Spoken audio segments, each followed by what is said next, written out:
What's up, everybody? This is Talkin All That Kazz, and I am DJ Kazzeo. I want to thank you for checking out this particular episode of Talkin All That Kazz. On this particular episode, I got another great interview that I conducted here on my radio show at 90.9 FM KHTC in Salinas, California. But before we get going with that, I want you to go to this address, djkazzeo.com, and connect with me on social media. Whether it's on my Facebook, on my Instagram, on my Twitter, or even if you go and subscribe to my Mixcloud channel, you can hear all my radio shows that I do in their entirety, music, commentary, and interviews. But this right here, Talkin All That Kazz, this is for just the interviews, okay? I want to thank everybody who checked out the first round of interviews that I put up. Now we're on to the second round. This particular round, I'm going to focus on 2019, but I'm going to sprinkle it in with some more current stuff too. So you never know what you're going to get. Just sit back, relax, and enjoy another edition of Talkin All That Kazz with me, DJ Kazzeo. That's right. It's 90.9 FM KHTC, yours truly, Kazzeo, right here. A little bit past 7 o'clock right now. I hope you guys enjoyed that interview I just had right there with Little Susie. And I told you beyond the Little Susie interview, I had something else for you guys. And what I have for you guys right now is my guest joining me, returning to the show after like 3 years. I don't know where she was. She went on a complete media blackout. She disconnected her phone, so I couldn't get in touch with her that way. Sharyn Maceren. Hey. Welcome back. Hello. Hello, can you hear me? I can hear you. Can you hear me? Yes, I'm calling from outer space. Yeah, it seems like that's why you went on the media blackout, huh? Exactly. So where I meet your people. Okay. Well, I am. So what's it like out there on Mars? You know, it's beautiful. It's very red and warm and hot. I see. But there's no music out there, and so that's why after all that time, I finally had that vision. I'm like, okay, I got to go back to Earth and bring some music for everyone. Absolutely. A lot of people waiting, and a lot of people are very happy right now because the one has been released. Been released as of yesterday. Came out on 7-Eleven. I know you were celebrating with a Slurpee. Yes. Unfortunately, go ahead. With 2 Slurpees. Oh, 2 Slurpees. Okay. Yeah. Unfortunately, 7-Eleven, the store, is not friendly to diabetics, so I couldn't go out and have a Slurpee. But nonetheless, I'm glad you had 2. You had 1 for me. Yes, exactly. So, like I said, it's been, let's see, last time you were on the show was November 19th, 2015. So, yeah, it's just almost 3 years since you've been on the show. I also mentioned that in late 2015, you went on a media blackout. You care to explain what exactly happened there? In what year? Late 2015, early 2016. Oh no, I was still online in 2015 to 2016. No. You may have been online, but you didn't make any posts. Really? I thought I shut down social media for a little bit in 2016, end of 2016, 2017. I could have swore it was 2015, but okay. Well, either way, what was the purpose? Sometimes I just with life, I just kind of separate a little bit from social media and just kind of focus on life a little bit, and so I just did that for that time. Okay. Yeah. Not going to pry any further than that. If you want to divulge anything, you're more than welcome to do so. But then at the end of 2017, you got back on social media, Facebook and Instagram. You still haven't done anything on Twitter. Yeah, because when I used to Twitter at one point, I'm not a good Twitterer. Are you? It depends. Like, I'll go through cycles. Like, sometimes I'll have like a lot to say, a lot of thoughts, and other times, like, I won't have anything to say. Yeah, like when I was doing Twitter, I mean, there would be times I would like talk about like cotton candy, just something random, and it's like, I don't think anyone wants to hear about this. So, like, for me, a platform like Facebook is kind of more my stilo, because it's like there's a lot of other people sharing their life stories, and it's more social in that sense. And I guess like with Twitter, it's more like a conversation piece kind of thing. And if you don't really have anything to bring to the conversation, sometimes, it's just not that place for some people like me. Okay, well, yeah, one of the things was because, I when you went on the blackout and you were completely, unaccessible. I spoke to Joe a couple times, and we were both trying to figure out like what happened, And then I talked to Sir Elegance, and he was like, I don't know. I tried to call her, number's disconnected. I don't know what's going on. So like when you're doing it just seemed really weird, because knowing you and knowing how much you enjoy interacting with fans, it was just like a really like uncharacteristic thing that you did that. Now I know 2017 had a huge impact on you, and I'm not gonna press you on any of that stuff, but prior to that, again, I can't help but kind of go back to like you said you were kind of like disconnected with social media, or was that the case? You just disenfranchised with it? Yeah, I just at that point I just really thought like I had to focus on my personal life, and for whatever reason it just felt like I could do that without like kind of blending in social media. So I just kind of took some time out. Yeah. Well, hey, sometimes everybody just needs a break to refresh. I honestly I never thought I'd go back. That's if there's anything I really thought, maybe I might not make music again. Maybe I'm just gonna like settle down, and do this, live life, blah blah blah. And I just thought I wouldn't go there anymore. So it was like when I went back, it was really like life for some reason pushed me back. I didn't. If it was like on my own, I don't think I was going to. Well, you said two words right there that brought along a collective of probably about 10,000 dudes just going like, "Doom, settle down, settle down." That's I don't know. Hey. All right. You know what? The first single off of the One album, Just Like Heaven. Tell me about this before I play it. Okay. Let me see.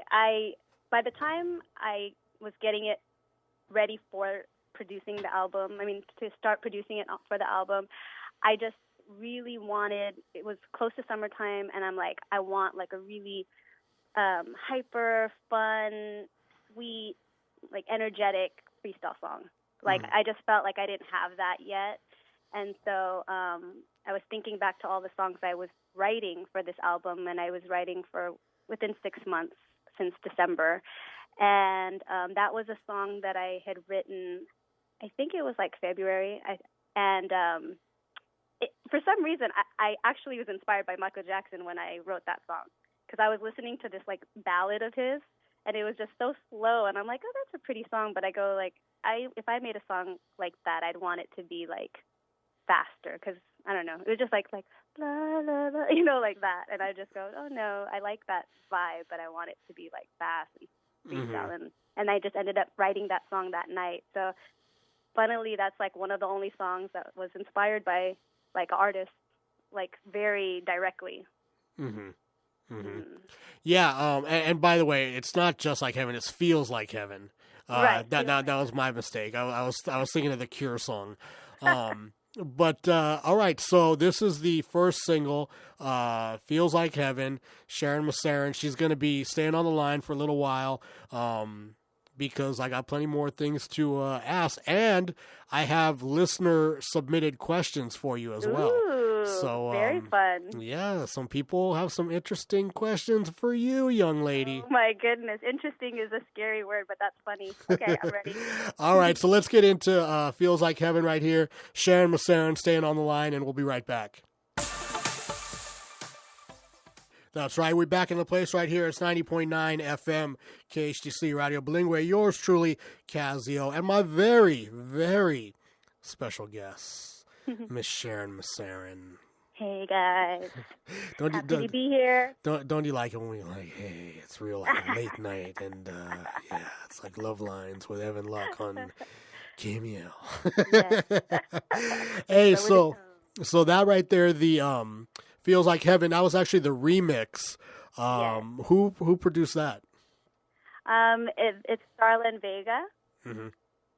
And they're new. Where are they from? How'd you hook up with them, etc., all that? That kind of stuff. I think they're gonna be like, they want that to kind of be on the under, and then you guys will like know about them more throughout the album release. Oh, okay. All right. Mm-hmm. All right. Kind of like secret project kind of thing. Always mysterious. I know. I can never, I ask a question. Sometimes it's like, I don't want to answer that. And I'm just like, okay, well. I thought I usually do answer it, but it just still seems evasive. Exactly. Yeah, exactly. But I don't say I can't answer it. I do answer it. It just sounds like it's not being answered. Yeah, like I told you, I'd been gone back and I was listening to, the first 3 albums over and over for a week. So there were a few questions that I came up with that pertain to older stuff. I'm gonna give you the right to say I don't want to do that, or we can do that. Do you want to answer any questions about the old stuff, or you just want to concentrate on the new album? Oh no, I'm down to chat about the old stuff. The old stuff got us here. It's part of the journey. I love all of the records we've made, all the albums. So I'm definitely happy to talk about them. Okay. All right. Well, that's verbal consent right there. So there's no, I'm off the hook legally, if, cause some of these you might say, oh no, why do you ask me that? But okay. All right. Well, let's, and these are mainly inspired by, song lyrics. I listen to the lyrics and don't worry, I'm not going to talk about the one song that I'm forbidden from talking about. So Don't You Know was one of your songs. Hello? Yes. Oh, that was weird. I know. See, I think the heavens are like, no. Okay, well. I do have like solar energy coming in through well, let's see if once I spit the question out, if we get another like loud sonic boom. Okay, let's see. Okay, you have a song lyric in Don't You Know that says, you'll bring one home tonight. One what? I like to leave it up to the listener to interpret what they think it could be. I knew she was going to do that. Slurpee. I knew she was going to do that. It could be a beer. It could be, matches. I don't know. But it really depends on the listener. I'm a songwriter. I write a story for people to interpret.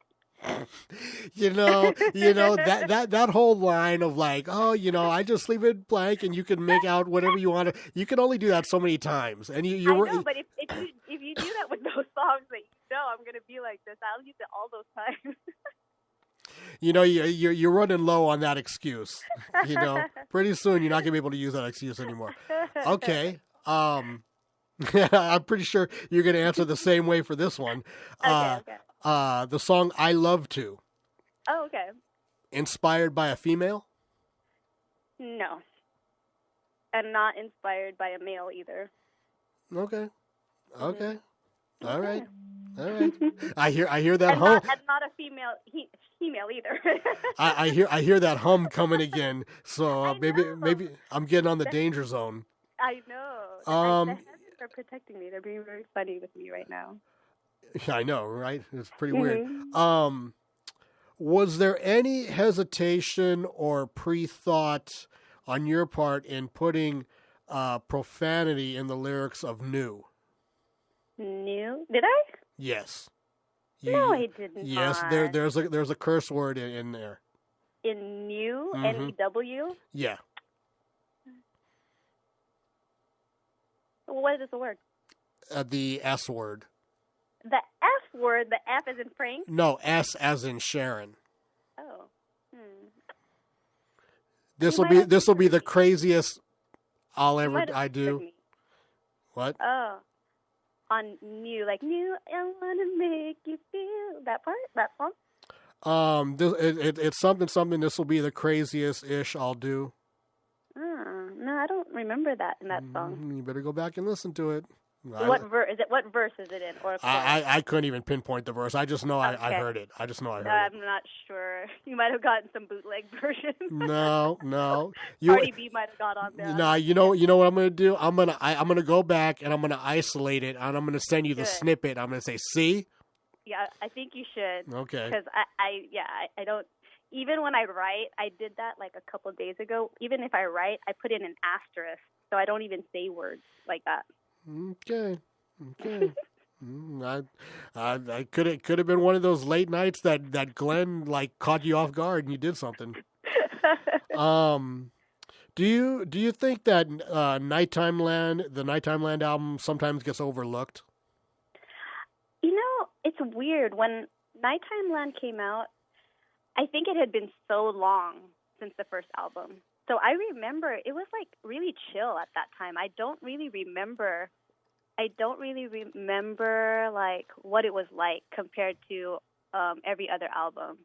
So I don't. Yeah, it could be because even I myself, as the artist, when I look back, I remember the album more than I did like after the album, and I don't know if it's just my memory or what. Yeah, because it seems to me like you had so many like songs that people are familiar with from Always Dreamin'.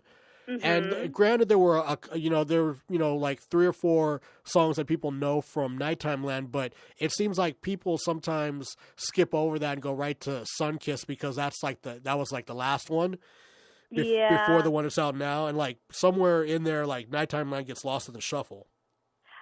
I think so. I think maybe Nighttime Land has like a more chill vibe. It's like probably this way chill, and so I'm not really sure. But I think out of all the songs though that to this day always gets a lot of attention from Nighttime Land is Sweet Nothings.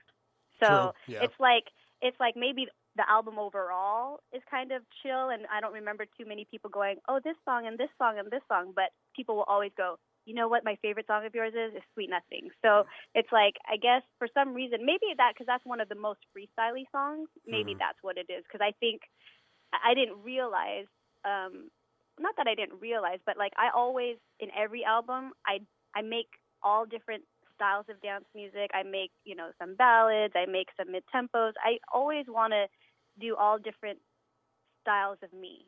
And that's, when I did Nighttime Land, I did like, trancey freestyle. I did some pop, R&B kind of stuff. I did some dance hall-ish kind of stuff or whatever. And so I think it was just like this other blend that maybe for hardcore freestyle fanatics, Always Dreamin' is kind of a little bit more like where they can be like crazy. My freestyle fans are just louder. You know what I mean? Mm-hmm. Mm-hmm. So maybe that's kind of what it is. I think. When you put together an album like that, and you kind of like, in essence, you're a little bit like you're broadening your horizon. You're also kind of experimenting. When you do something like that, and you look back at it, and you see, like I was saying, some people kind of like it gets lost in the shuffle. Do you think that maybe in like experimenting and trying different things, maybe your focus wasn't where it should have been at that time? No, I already knew the answer as soon as you started talking. I was almost gonna like cut you off and be like, no, but I didn't. I was like, so let me just double check that he's saying. No, I had this feeling that that's what you were gonna say, and I was right. But I'm glad I let you finish because I could have been wrong. Mm-hmm. But no, I mean, every single album, honestly, like even Sunkiss, everything that I've done, it's like there was a need for me to put out a certain song, like there was a need for me to put out a certain album. I don't even think I could have made the one and made it so dancey and so freestyly if I didn't make Sunkissed.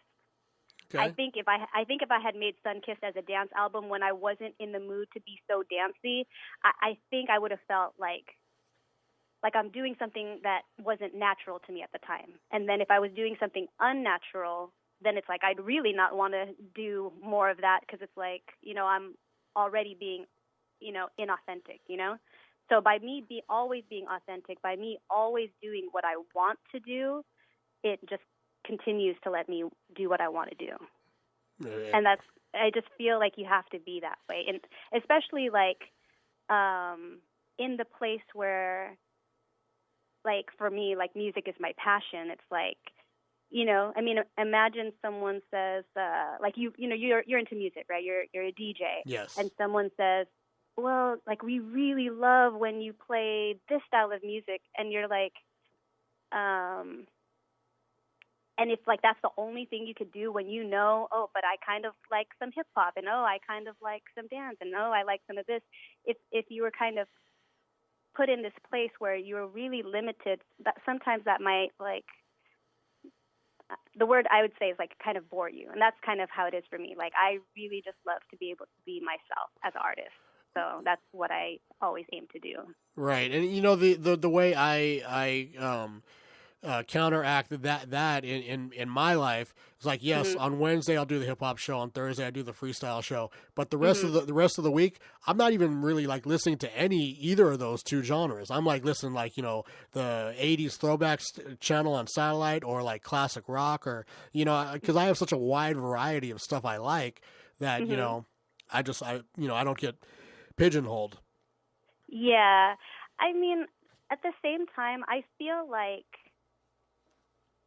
no one is limiting me in what I want to do, and why should I limit myself then if no one is limiting me? And not to say like, oh, you shouldn't like think like, why don't I just kind of be very like so focused on one thing. I feel like my brand is really like all the different styles that I do.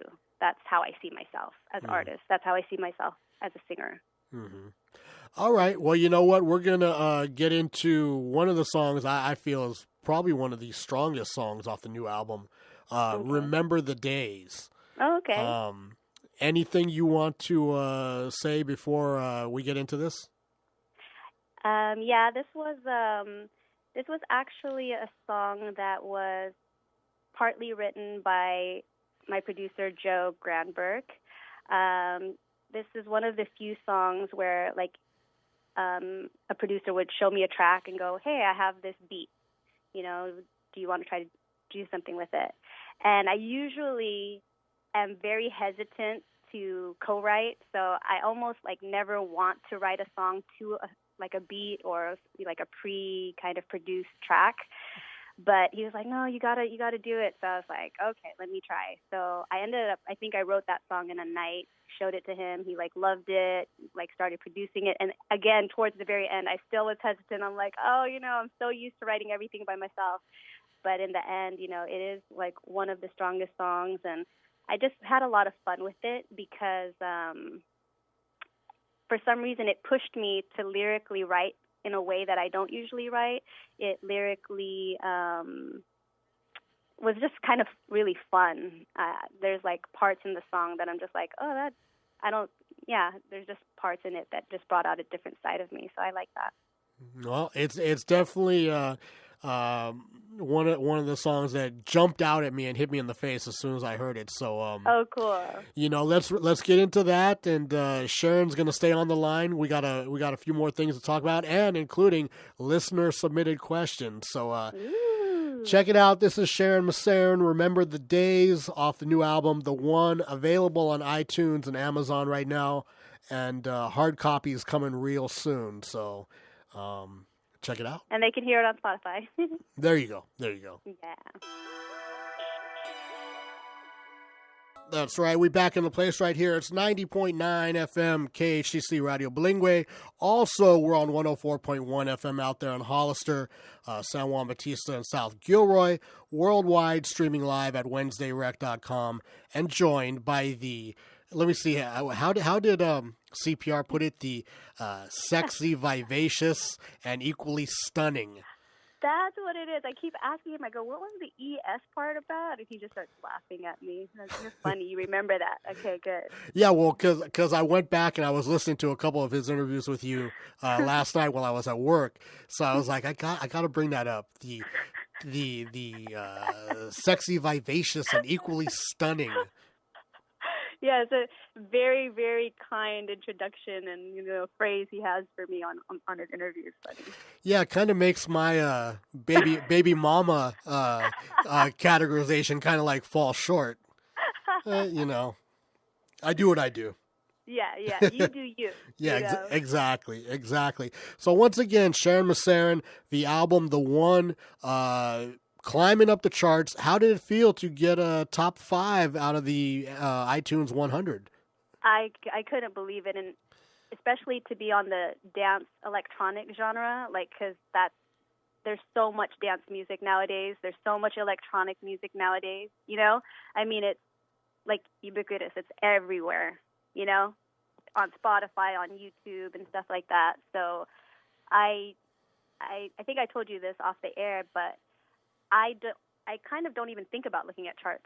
So I just want to make my album and, give my all, give my best.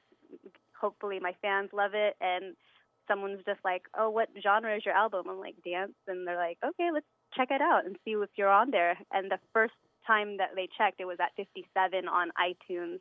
And then it on the first day of the release, it slowly and surely climbed all the way to the top 10.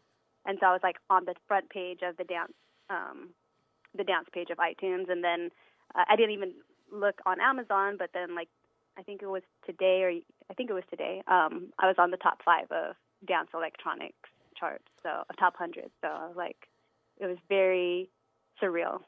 Well, let's all put it in perspective. I mean, name drop some of the names that you beat out, because I mean you beat out some heavy hitters. There was some Skrillex albums. I was near Avicii. I was over Calvin Harris. I couldn't even believe. It was really weird to see myself in this sea of all these major dance artists nowadays. That style of music. I was kind of this random girl in this midst of electronic dance music.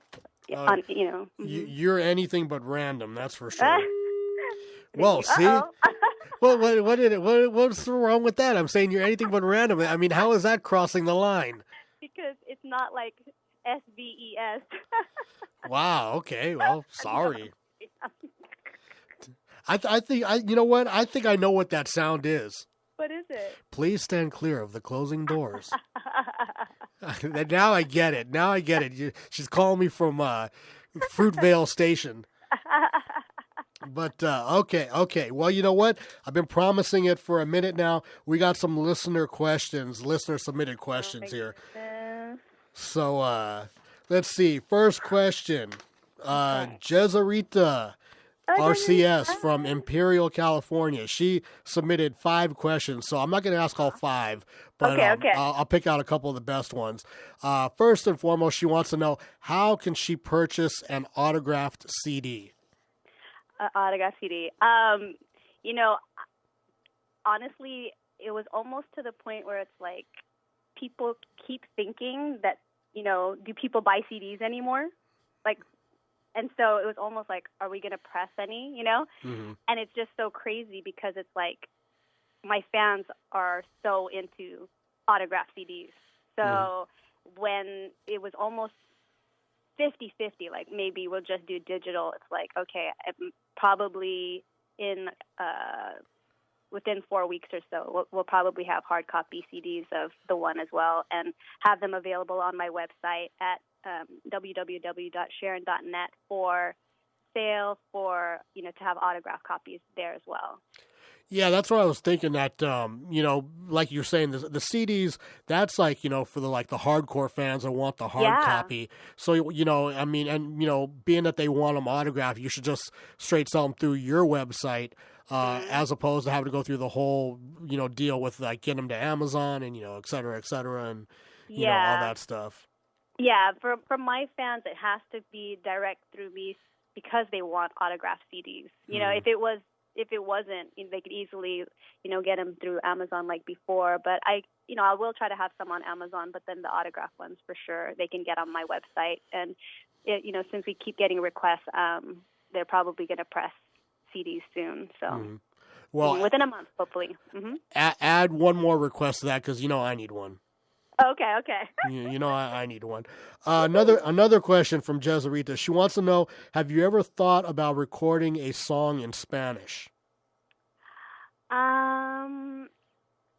I feel like my Spanish isn't that good, so I wouldn't want to, put something out there where it's like the Spanish language is so beautiful, and I just don't want to go out there if it's not gonna hit just right. You don't want to go out there speaking gutter Spanish.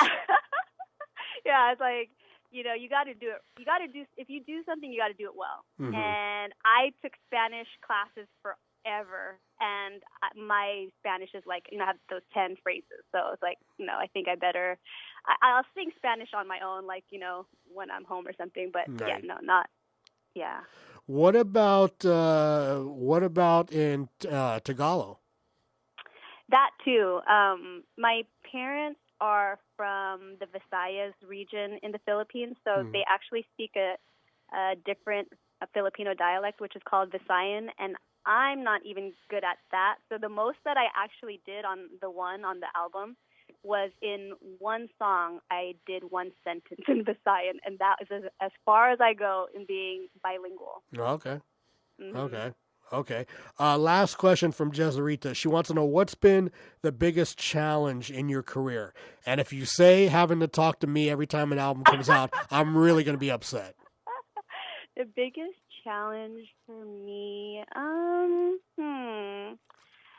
maybe just the fact that I'm an indie artist. So, I'm not going to reach maybe the same amount of an audience that I would have if I was on a major label, like all the big pop stars and stuff like that. But, that's just where I'm at. And I guess if I'd have to think of a challenge, that would be it. Okay. Moving on. Got a question here from Leroy here in Salinas. Oh, hi, Leroy. He wants to know, if you had the chance to do a track with any artist from the Bay Area, who would it be and why? Wow. I will start off by saying that my three artists that I really looked up to when I was starting, I really loved Jocelyn, I really loved Angelina, I really loved MG. Those were my three favorites. They're pretty much all equal in my heart. I love Buffy too, but I didn't see her a lot. I didn't see her promote, so I didn't really see her as a personality. I just heard her music. But musically, I kind of worked a lot with and seen Angelina, so I kind of have a closeness to her from that. So I'd probably pick her, even though Jocelyn and MG are so up there. So it's kind of hard, you know what I mean? It's you're asking to pick one, but I mean, honestly, I love all three of them. So but that's my answer. Well, if anybody has a chance, look out, go and search out the Angelina Gifted remix, because the remix was by Sharyn and Glenn Gutierrez. Yeah. There's also, I've heard rumors, being that you guys were kind of label mates, is there or are there any unreleased Sharyn MG collaborations? There's one. Yeah. I wrote one duet with her in mind, and it was called "But I Love Him." Let me see. It was supposed to be like a freestyle, like Monica versus Brandy type of song. That's just what I was thinking. And it goes like, but I love him, and that's something you can't take away. Yes, I love him, and I know he'll come to me one day. So you want him? Do you know for sure if he wants you? 'Cause I love him, and I know right now he wants me too. I will, something like that. Okay, so what? How much do we got to pay Glenn to let that leak out of the vault? I guess a lot. Okay. Because I don't know why that didn't come out, but I had a lot of fun. Honestly, I had a lot of fun working with MG. She writes a lot of lyrics, and when I had seen some of them, I looked them over, and I was like, these are dope. Like, I'm so down to like write for you. And so I actually wrote like music for about maybe 6 tracks or something like that. They were really cute songs. I mean, I like them even for myself. It's like, oh, you know. And so yeah, I really like working with her because she's a cool lyricist. And a like dope girl. Yeah, very very very cool girl MG is.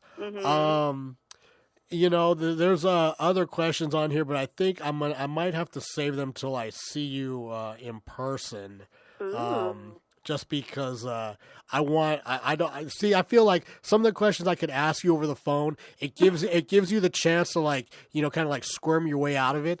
And I think if I ask you like, I think if I ask you in person, like you'll be on the spot and you'll have no choice but to answer. Oh my gosh. I think I could answer these ones. Yeah, I don't know. I don't know if you want to go there. So I'm gonna be respectful. All right. On the song "Tears I Cry," there's a lyric that says, "Tears I cry never fall." Is that indicative of your nature to hold in your emotions instead of letting them out? You know, that's funny that you say that because I think I was talking about that recently. And I was listening to it, and I go, that's so weird that I said that, because I'm actually the very opposite. I'm actually a person who is so open with her emotions. I am so open to crying. I'm so open, you know, I'm getting actually more open to being upset, you know, things like that. So it's like people can actually see a lot of range of my emotions, you know. They'll see, yeah, me being happy, me being sad, me being scared, you know, like every emotion someone who's close to me for sure, because, you know, it's like you go to work or you sing or something, like there might not be a reason to do all those things, but, you know, like in a relationship or in a home environment, you know, like with family or whatever, like people can see more of my scale of emotions. But so when I saw that, I was like, why did I write that? I almost had to think that to myself. And then I realized, I go, oh, no. What that meant is that, and then it's also in the song as well. It's like, it's in the second verse. I say something like, I gave every teardrop to you, but you never heard it. And so basically it's like, you're just tired of crying because it's like, you're done. You've spent every tear. And even though they haven't been heard, it's like, okay, there's nothing left. And that's kind of what the song is, I guess, about. Well, again, even that second lyric could be taken as you internalize everything. And in a way, it almost seems like maybe, I mean, obviously you're saying it's not the case, but one could make the case that by internalizing it, it helps you focus your creativity in your writing, as opposed to like just putting everything out there and kind of like, you know, spending it and then, you know, not having it to draw upon when you get down to write. Oh, no. I mean, definitely, like, it's, my emotions can get spent, you know, so they can, like, be used and they can be, like, drenched and just, like, you know, I can definitely go through emotions, but, no, I really think that that's what that's about. It's just, like, when you just have no, like, kind of like all cried out. It's, like, basically all cried out in a different fashion, a different form. Okay. Got you. Here's a question out of left field, and you probably have to like think about this to like really like you know, think like, okay, that's what he's talking about. How many times in your life have you been sprung like a slinky? Wow. That is so funny. That is hilarious. That is so funny because I don't even remember being sprung anymore. You know, that is such a very, very young, like, you're like, I'm so sprung on this guy. Like, I think as you get older, it's like, I'm trying to think, have I got sprung? No. When you get older, it's like, you're just like, oh, he's cute or he's fun or something like that. I can't even remember the last time I got sprung on somebody because, you know, like I said, it being useful, it's kind of like you get, I think that's like a young thing to be kind of like obsessed, not in like a scary way, but like to just be like, oh, he's just so fun and amazing and whatever it is that someone gets sprung on with someone. So yeah, I don't remember the last time, but when I was young, I don't know. Well, that's a reference to, I believe it's Sharyn Uncovered #1 off the Always Dreamin' album. You were kind of just like freestyling at the piano and. But that was the actual song, though, that one. So I didn't freestyle sprung. Well, you didn't freestyle it, but you only did like half a verse or one verse or something on Sharyn Uncovered. You didn't do the whole song. I think that was as long as the song was at the time. So yeah. Okay. What's the craziest rumor you ever heard about yourself? The craziest rumor, I think that like. That I was married, maybe. Okay. Because I haven't been married yet. Oh, see, she qualified it with yet. Right. Because I'm pretty sure I will be married. That's why. Oh wow. Wow. We're breaking ground here. We're breaking ground here. All right. Well, Like, don't you think that one day, like, if you are single, wouldn't you imagine you could be married? I've given up on myself as far as that goes. Yeah, that's not good, Kaz. You should never give up on yourself. Yeah, I've it's been made very clear to me that I am not that type. So yeah, that ain't gonna happen. It's ironic that today is July 12th because this is actually the 12th interview you and I have done. Are you serious? Yes. That's cool. Yes, it's very ironic. So before I let you go and we get into Tears I Cry. Once again, the album The One is available on iTunes, Amazon, digital, and Spotify right now. Hard copy is probably about a month away. There's one other thing. I don't know if we can announce this yet, so I'm going to leave it in your hands if you wish to do so. You and I actually have been talking about a possible collaboration coming up, I'd say in about 2 months, maybe. Well, okay. Well, I guess we can get into that. I was gonna say, can we announce that or? For sure. All right. Well, on September 20th, my 25-year anniversary show here at KHTC, I will be joined by a very special co-host that day, who happens to be on the line with me right now, Miss Sharyn Maceren. She will be live in studio. So if you guys out there listening to this, guys and girls, want the opportunity to talk to Sharyn, you'll be able to call in on that day. She'll answer any questions within, proper etiquette. So I thanks in advance for agreeing to, be part of that. When you were here on my birthday a few years back, that was one of my favorite shows I ever did. So I'm very honored to have the opportunity to kind of build upon that. And yes, I had so much fun that day as well. Yeah, I thought we had a good show that day. And hanging out basically all day long. So yeah. I remember our hangout like very beach day. Yeah. Yeah. Always the beach. Always the water. But Kaz, really quick. Yeah. For your drop, I really wanted to do something special, and now that I'm on the line with you, I feel like that will help me figure out what to do. I was gonna like maybe with my drop, well, even though I'll be there, whatever. But like, is there like a song or something that you would like me to sing, like a cappella or anything like that you would like for that day? Oh boy, one of your songs? Anything. So you're talking about you're gonna do it live? Yeah, I mean, whatever you want. If you want it live, if you want it recorded. I realize I'm gonna be there, so now it's like, maybe I could. But basically, that's why it took me a while to figure out how to do your drop, because I want it to be like with a song. You know? Right. I don't want to just go like, hey, because that's like not enough. Yeah. Well, I appreciate, you actually putting that much thought into it. I mean, that's outstanding. Yeah. Some people, call and leave messages, which is greatly appreciated. And, some people completely, give me the line, yeah, I'm going to do that. Like, I still. Whoa. What is going on there? Something in your studio, maybe? I don't have any. I don't have the levels too loud. I don't know what that is. Maybe am from outer space. I'm not sure. Maybe. No, but some people, have just given me the line. Yeah, I'm gonna do it. And I've like asked them like 10 times, and they still haven't got back to me yet.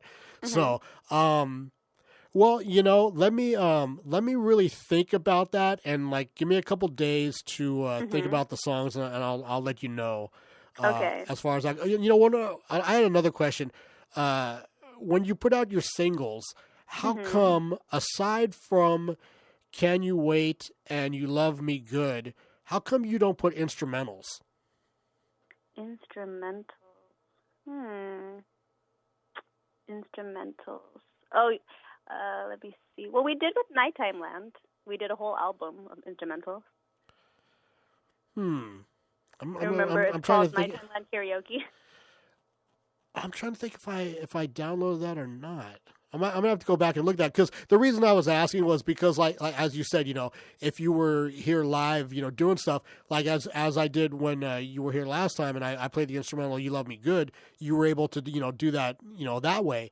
And I was like thinking, boy, if I had other instrumentals, I could be able to make it a little bit more unique, instead of just having you go a cappella, because maybe you don't want to go a cappella, maybe you want the track, but that's. Well, maybe if you do find one and I have the instrumental, then I can let you know. Oh, okay. That's fair enough. So okay, well, in closing, I'll leave the floor to you, and you say whatever you want to say as we get into Tears I Cry. Oh man, I guess we had a really fun convo, because it feels like we talked for like 2 minutes. I know, right? So this was really fun. Thank you, Kaz, for having me tonight and having me talk about the new album, The One. I had so much fun. Thank you so much for playing the new songs. So we heard Feels Like Heaven, Starla and Vega remix, and then Tears I Cry and Remember the Days, right? Right. Oh yeah, right. Yeah. So this was really fun. So and thank you so much. They'll be, I'll be playing more as the weeks come upon us. But once again, man, Miss Sharyn Maceren, Ocean Dream recording artist. Sharyn Maceren. Hold on the line. We're going to get into Tears I Cry, and we'll catch you next week. Peace. Okay.